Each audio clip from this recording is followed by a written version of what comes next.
जय हिंद दोस्तों, बहुत स्वागत है एक बार फिर से आप सभी का फोर्स MPPSC के यूट्यूब चैनल पर।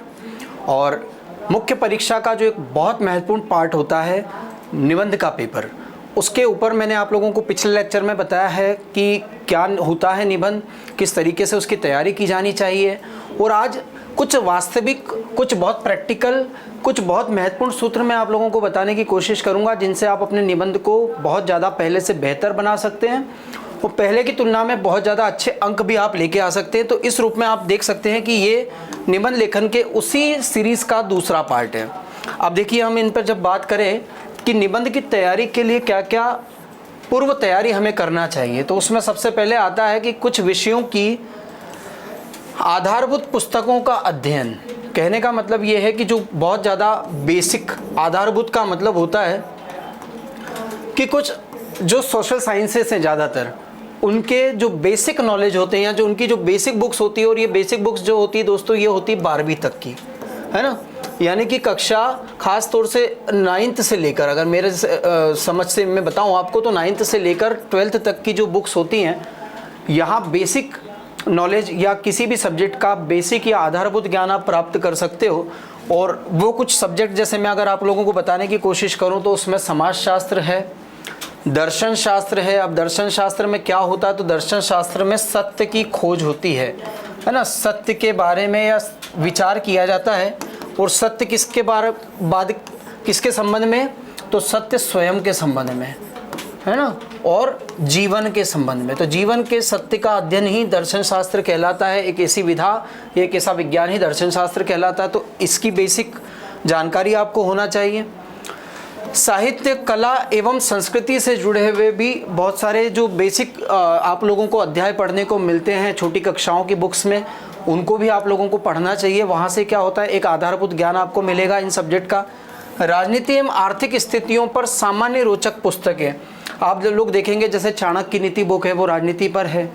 जिस तरीके से आप देखेंगे कि कोई भी the wealth of nation book है, उसका भी हिंदी संस्करण मिल जाता है। यानी कि यहाँ पर आप लोगों को मैं बताने की कोशिश कर रहा हूँ कि जो आपका सिलेबस होता है, उस सिलेबस की बुक्स तो आप लोग पढ़ते ही पढ़ते हो, लेकिन यहाँ निबंध की बहुत अच्छी तैयारी के लिए, एक बेहतर तैयारी के लिए सिलेबस के अलावा भी आप लोगों में रुचि होना चाहिए। कुछ अलग अलग प्रकार की बुक्स पढ़ने की, कुछ अलग अलग प्रकार की पुस्तकों से आपकी दोस्ती होना चाहिए, जिससे आपको भाषा पे पकड़ बनती है, भाषा के लिए विविधता मिलती है, बहुत नए नए शब्द आप लोग सीखते हो, नए नए विचार आप लोगों के पास आते हैं, और कई सारे एग्जाम्पल्स हो सकते हैं आपके पास जो आप अलग अलग निबंध में जहाँ रिलेवेंट होते हैं, ऐसे उदाहरण आप डाल सकते हो।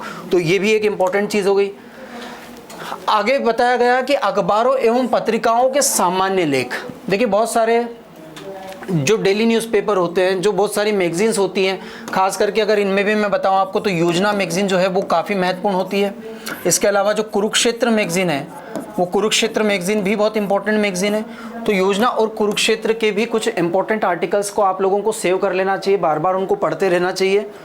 और अखबारों के जो करंट से रिलेटेड जो लेख होते हैं, जैसे यहाँ पर एक आर्टिकल मैंने आप लोगों के सामने रखा हुआ है। यहाँ लिखा हुआ है कि भारत में किस प्रजाति के अंतिम जीवित पशु की हत्या कोरिया के महाराजा ने की थी। अभी कोरिया जो है ये छत्तीसगढ़ का कोरिया जिला है, और यहाँ पर लिखा हुआ है कि वो एशियाई चीता था। क्या था? एशियाई चीता था। और अभी आप देखेंगे कि अफ्रीकन चीते लाए गए हैं भारत में। तो ये जो करंट में चल रहा है, क्या जैव विविधता या जैव विविधता से जुड़ी हुई जो भी समस्याएं हैं, ये आप लोग यदि आपके सिलेबस में देखेंगे तो इन पर भी निबंध पूछे जाने की संभावना है। सिलेबस में स्पष्ट रूप से लिखा हुआ है। तो क्या ये वाली जो खबरें हैं या यहाँ पर जितने भी तथ्य अलग अलग न्यूज़पेपर्स के माध्यम से आप लोगों के सामने आ रहे हैं, क्या वो यहाँ पर आप लोगों के लिए काम के नहीं होंगे? तो आपका जवाब होना चाहिए बिल्कुल होंगे। तो ये भी एक चीज़ होती है जो आप लोगों को ध्यान में रखनी है। करंट अफेयर्स से महत्वपूर्ण तथ्यों का संकलन करना, ये भी बड़ी इंपॉर्टेंट चीज़ है। देखिए, जो भी आज हमारे सामने चल रहा है, समसामयिक संदर्भ में जो भी खबरें हमारे सामने आती है, वहाँ से लगातार आप लोगों को क्या करते रहना चाहिए। जैसे आज की मैं आपको एक घटना बताऊं कि एक मैं आर्टिकल पढ़ रहा था, और वो दिया हुआ था जो टीवी चैनल्स होते हैं, जो टीवी चैनल्स होते हैं उसके ऊपर एक प्रश्न चिन्ह लगाया लेखक ने कि ये कैसी रचनात्मकता है। यानी कि क्रिएटिविटी के नाम पर, कैसी रचनात्मकता, यानी कि क्रिएटिविटी के नाम पर आप समाज को क्या दिखाने की कोशिश कर रहे हो। और उसमें 2 सीरियल्स की बात की गई थी कि एक कोई सीरियल आ रहा है और उसका नाम बताया था पिशाचिनी कोई सीरियल आ रहा है, और वो आता है सोमवार से लेकर के शुक्रवार तक आता है वो, ठीक है। जब हफ्ते के जो 2 दिन बचते हैं, शनि और रवि, इस शनिवार को और रविवार को इसी की जगह पर इसी टाइम पर आता है नागिन का सीज़न 6। अब आप देखिए कि इच्छाधारी नागिन होती है या कोई पिशाचनी या भूत भी हो सकता है, कोई आत्मा भी भटक सकती है, इस प्रकार की चीज़ें ये चैनल्स दिखाने की कोशिश कर रहे हैं। और आप देखेंगे हर एक चैनल पर इस प्रकार का कोई मायावी टाइप का एक आध सीरियल जरूर आता है। और ये तो चलिए एक बात हो गई है, लेकिन मैं आप लोगों को बताऊं कि अभी अभी झारखंड में एक घटना घटी कि जहां पर 2 महिलाओं की हत्या सिर्फ इसलिए कर दी गई क्योंकि उन पर एक आरोप था कि वो इच्छाधारी नागिन है। अब आप सोच के देखो, 2022 चल रहा है और जिस समाज में इस प्रकार की भ्रांतियां आज भी फैली हुई है, वहां पर आप लगातार पूरे हफ्ते जनता को इस प्रकार की चीज़ें दिखाते हो, तो ये आप समाज के लिए अच्छा कर रहे हो कि बुरा कर रहे हो। इसी पर यह आर्टिकल था कि कैसी क्रिएटिविटी के नाम पे आप ये क्या परोस रहे हो समाज के सामने। अब ये जो मेरे पास में विचार आया, मैं आप लोगों को बताऊं, 2017 में एक निबंध आया था मेंस में, MPPSC में, और उसमें कहा गया था कि सामाजिक समस्याओं और सिनेमा का क्या संबंध होता है। और वहाँ पर लिखे जाने लायक ये चीज़ें मुझे आज के पेपर में ही मिली है। आज के पेपर में ही संपादक की आर्टिकल इस पर ही आया था। पत्रिका पेपर में ये आप अगर देखेंगे तो वहाँ एक आर्टिकल इस पर आया हुआ है। यानी कि जब मैं इस प्रकार की चीज़ों को लगातार पढ़ता रहूँगा तो मेरे पास में वो ज्ञान भी रहेगा जो जनरली किताबों में नहीं होता है, और यही मुझे दूसरों की तुलना में ज़्यादा अंक भी निबंध के पेपर में दिलवा सकता है। ये चीज़ आपको ध्यान में रखनी है। आगे बात करते हैं तो देखिए, बहुत इंपॉर्टेंट चीज़ है, फिल्मों को पढ़ें। अब फिल्मों को कैसे पढ़ते हैं, है ना। एक तो चीज़ होती है कि चलिए हम फिल्मों को देख लिया हमने, है ना। फिल्मों को देखना एक सामान्य सी बात होती है जो हर कोई देखता है फिल्मों को। लेकिन फिल्मों को पढ़ने का मतलब क्या होता है? फिल्मों को पढ़ने का मतलब होता है, जैसे यहाँ पर आपके सामने उदाहरण है, एक MC मेरी कॉम की फिल्म है या भाग मिल्खा भाग फिल्म है। इन फिल्मों को यदि आप देखेंगे तो इनमें आप लोगों को बहुत सारे प्रेरक अनुभव मिलते हैं। इन फिल्म को देखने से आपको बहुत सारे प्रेरक अनुभव मिलते हैं, बहुत सारे। यहाँ जब आप देखेंगे कि फिल्म जब ख़त्म होती है मिल्खा सिंह की, तो एक जो ओरिजिनल मिल्खा सिंह थे उनका एक स्टेटमेंट दिखाया जाता है कि यदि कोई व्यक्ति तय कर ले तो वो फर्श से उठ के अर्श को भी छू सकता है। मतलब इस प्रकार की जो चीज़ें जो फिल्मों के माध्यम से मिलती है, क्योंकि फिल्में क्या होती है, फिल्में समाज का ही दर्पण होती है। जो समाज में है असल में वही फिल्म में भी दिखाने की कोशिश करती हैं। तो फिल्में एक बहुत महत्वपूर्ण टूल हो सकता है आप लोगों के लिए निबंध की तैयारी के लिए।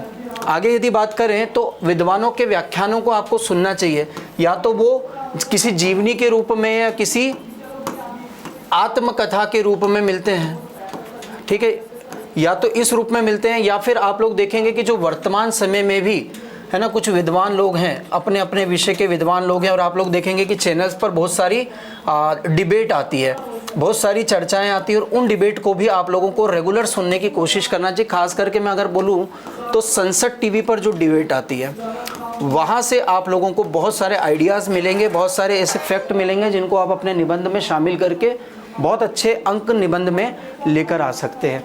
यदि आगे बात करें तो बहुत इंपॉर्टेंट चीज़ होती है कि आप रेगुलर, या ज़्यादा नहीं तो आप हफ्ते में, एक सप्ताह में एक बार, है ना, सप्ताह में एक निबंध जरूर लिखें, एक निबंध जरूर लिखें, और इसको अपने मेंटर से, जो भी आपका सीनियर है, जो भी आपका टीचर है, उससे चेक कराते रहें। इससे क्या होता है कि लगातार आपके निबंध लिखने की जो क्षमता है उसका परिष्कार होता चला जाता है दोस्तों, और उसमें लगातार सुधार भी आता चला जाता है। निबंध लिखने का अभ्यास जब आप करने बैठेंगे, चलिए आपने मेरे कहने से कर भी दिया, तो आपको किन चीज़ों का ध्यान रखना चाहिए? तो सबसे पहले जो भी सब्जेक्ट आपने चुना है, यानी कि जिस भी विषय पर आप अपना निबंध लिख रहे हो, उस विषय पर आपको संभावित पॉइंट्स निकाल लेना चाहिए रफ पेज पर, है ना। पहले कुछ रफ में कुछ पॉइंट्स निकाल लेना चाहिए कि मुझे इतने इतने बिंदुओं को समेटने की कोशिश करना है इस निबंध के रूप में। फिर क्या करना चाहिए? उसका वर्गीकरण, यानी कि आप लोगों को ये तय कर लेना चाहिए कि क्या ज़्यादा ज़रूरी है और क्या कम ज़रूरी है इन पॉइंट्स में से। प्राथमिकता तय करें। इसका मतलब ये होता है, देखिए एक बहुत बड़ी इंपॉर्टेंट चीज़ होती है कि कोई भी निबंध में आप जो क्रम अपना रहे हो ना किसी चीज़ को लिखने का, उसका बड़ा महत्व होता है।